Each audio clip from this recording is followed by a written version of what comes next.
Air India की एक और फ्लाइट ने भरी यूटर्न की उड़ान। तकनीकी खराबी के चलते दिल्ली जाने वाला विमान वापस लौटा हांगकांग। नमस्कार, स्वागत है आपका भारत मार्केट लाइव न्यूज में। आज हम लेकर आए हैं शेयर बाजार की एक बहुत ही महत्वपूर्ण खबर। दोस्तों, एयर इंडिया से जुड़ी एक चौंकाने वाली खबर सामने आई है। एयर इंडिया की फ्लाइट AI 315, जो हांगकांग से दिल्ली के लिए रवाना हुई थी, उसे बीच रास्ते से ही वापस लौटना पड़ा। वजह बनी तकनीकी खराबी की आशंका। यह फ्लाइट बोइंग 787 ड्रीमलाइनर विमान से संचालित हो रही थी और सुबह 8:50 पर हांगकांग एयरपोर्ट से उड़ान भरी थी। फ्लाइट को दिल्ली दोपहर 12:20 पर पहुंचना था, लेकिन अफसोस की बात ये रही कि उड़ान भरने के 1 घंटे 19 मिनट बाद ही पायलट को किसी तकनीकी गड़बड़ी का शक हुआ और उसने एहतियात के तौर पर फ्लाइट को वापस हांगकांग एयरपोर्ट की ओर मोड़ दिया। यात्रियों की चिंता इस बात से और बढ़ गई कि ये फ्लाइट पहले ही 3 घंटे 9 मिनट की देरी से उड़ान भर चुकी थी। यानी यात्री पहले से ही परेशान थे और अब ये तकनीकी दिक्कत।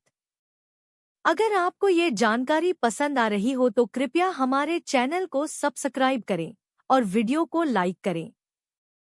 दोस्तों, गौर करने वाली बात यह है कि ये पहली बार नहीं है जब एयर इंडिया की फ्लाइट को यूटर्न लेना पड़ा हो।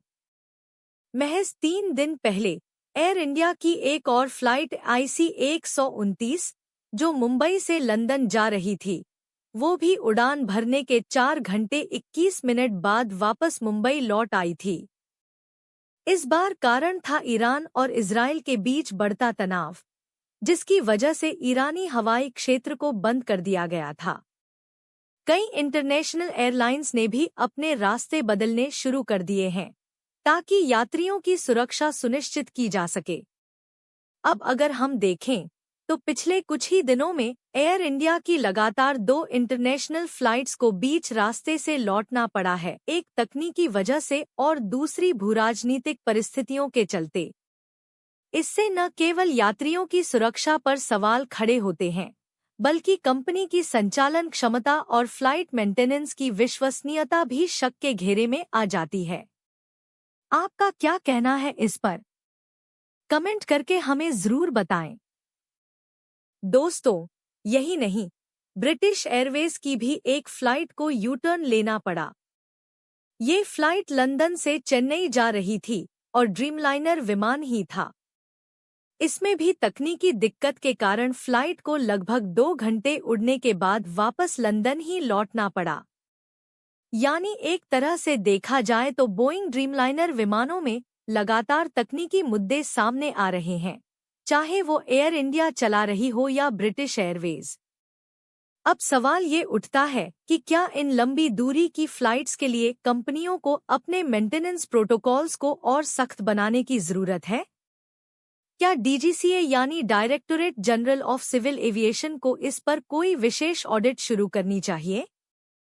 अगर आपको ये जानकारी उपयोगी लग रही हो तो कृपया हमारे चैनल को सब्सक्राइब करें और वीडियो को लाइक करें।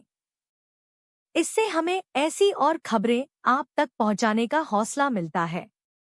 एक नज़र शेयर बाजार की तरफ भी डाल लेते हैं। एयर इंडिया की पेरेंट कंपनी टाटा सन्स के लिए इस तरह की घटनाएं छवि पर असर डाल सकती हैं, खासकर जब वह इंटरनेशनल एविएशन सेक्टर में अपनी पकड़ मजबूत करने की कोशिश कर रही हो। साथ ही यात्रियों का भरोसा और ऑपरेशनल लागत दोनों पर असर पड़ता है। यही कारण है कि एयरलाइंस को केवल मुनाफे के पीछे नहीं भागना चाहिए, बल्कि यात्रियों की सुरक्षा और भरोसे को पहली प्राथमिकता देनी चाहिए।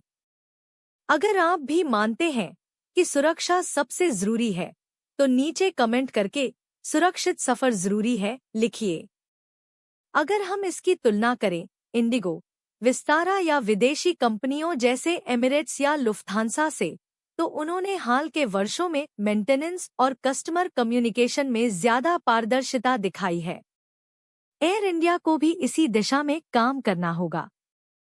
अंत में हम यही उम्मीद करते हैं कि सभी यात्री सुरक्षित रहें और एयरलाइंस इस तरह की घटनाओं से सीख लेते हुए अपनी सेवाओं को बेहतर बनाएं।